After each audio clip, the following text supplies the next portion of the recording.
start the traditional way. Peace be upon you. Assalamu alaikum. So I want to talk a little bit about questions of theodicy, questions about the purpose of life, and what I experienced in that regard from reading the Quran the first time as an atheist. I thought it might interest you.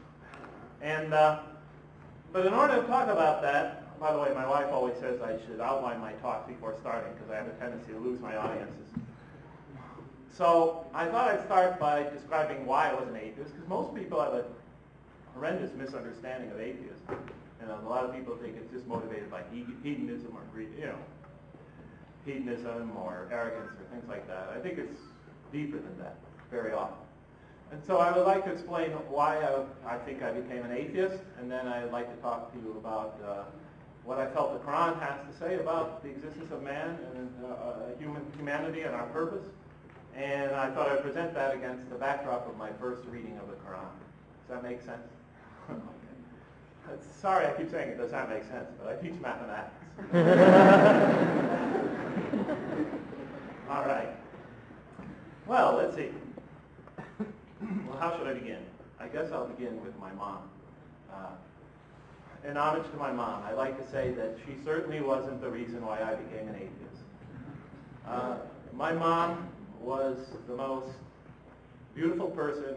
I know she's my mom, and I'm biased.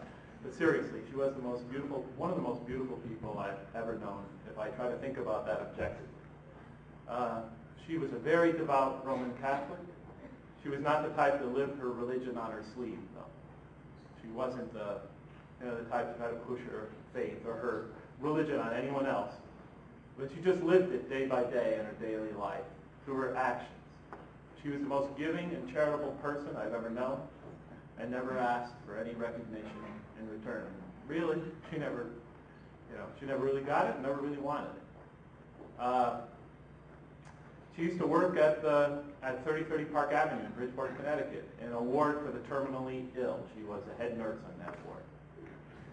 And when I used to go and pick her up from work at the late night shift, I used to walk down the halls to find her, and her patients, her clients, used to call me over to their bedside. Now, these are people on their way out in life. And they used to call me over and tell me, Jeff, your mother is the most wonderful, the most compassionate person I've met. Many of them would say. I remember when she died, person after person came up to me and described my mom. They said, Jeff, your mother was a true saint. Like I said, she was extremely charitable. When she retired, and she retired because she became quite ill, she couldn't stay off her feet. She had to donate her time 5 days a week to work at the soup kitchen downtown, a very tough area of Bridgeport, feeding the poor. Never made a big deal about it. Just one more example. When she died, I had to help my father with the accounts because my mother took care of that. And they didn't have much money. But just before she died, she had about $30,000 left in her checking account. That's all my parents had to their name.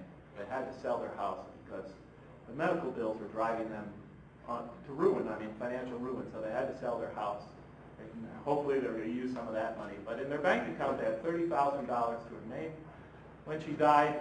And about a week before she died, she wrote half of that.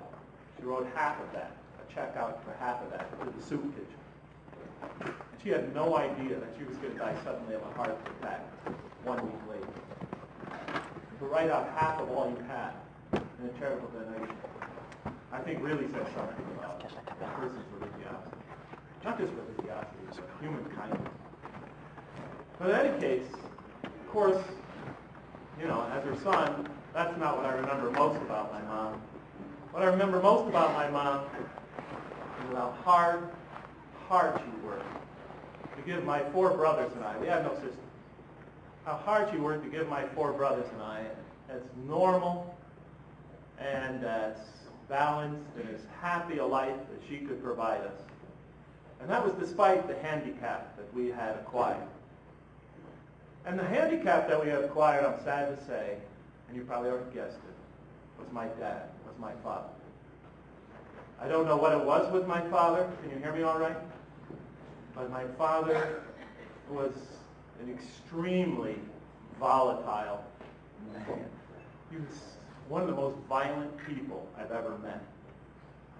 And he was extremely volatile. He had this inner rage boiling inside him. And he was like a volcano, always ready to erupt. And he erupted far too often. And every night he tried to quell that inner rage with hard drinking. But his alcoholism only made him all the more unpredictable. For he could be, honestly, we could be at the dinner table and he could be laughing and joking one moment, and then a second later something would trigger it. You never know exactly what it was. And then he would interpret something through the contortion of his alcoholism, and he would get enraged and he would fly off the handle. And once that was triggered, for the next several hours we would have a violence running through that house like you couldn't believe. I used to describe it like, here comes the tornado, when I got older. Of course, when I was a young kid, I was speechless. But it was worse than a tornado, because now I live in Lawrence, Kansas, and I know what tornadoes are like. And the good thing about tornadoes is, yes, they're violent, they're scary, they're vastly destructive, but they end quickly. And when my father erupted, it didn't end quickly. It would last several hours and would take a good deal of hard drinking. And several hours before he would finally go to sleep. So living with my father, and like I said, this used to seem like it was a daily thing. I know it wasn't. Couldn't have been. Or we'd all be dead now. But, it seemed like it was at least once or twice a week. So living with my dad was like carrying a box of nitroglycerin. You're always aware that the slightest shift could set him off. And once he got set off, forget it. You just ran for cover. So my four brothers and I had a frightening and precarious child. But the worst of it, I was the fourth son, but the worst of it was watching my father regularly threaten, taunt, and abuse my mother.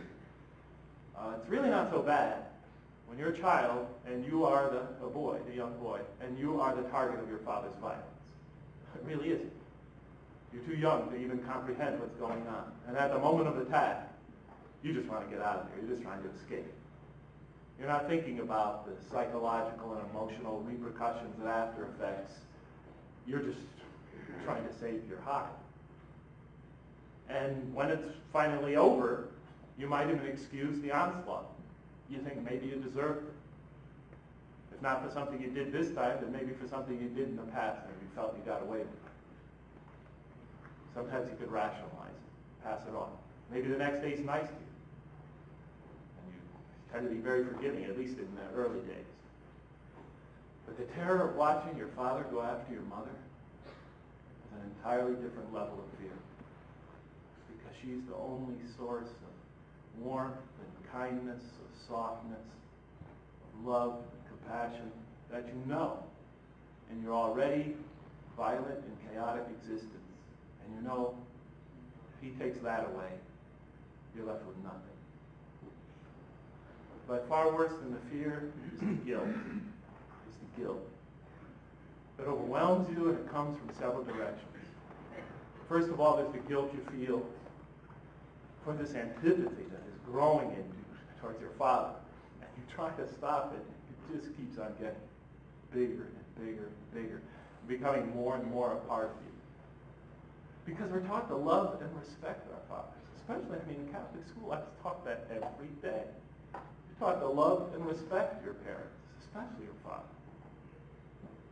And we're born with a natural bond to our parents, and at the same time you feel your own rage growing in towards it.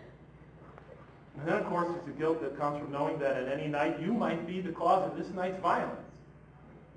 Maybe something you said or did that your mom tried to, then tried to intervene is the cause of it. Maybe something you said or did unknown.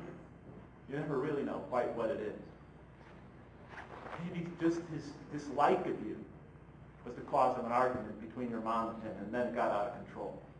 It doesn't take much to get him out of control.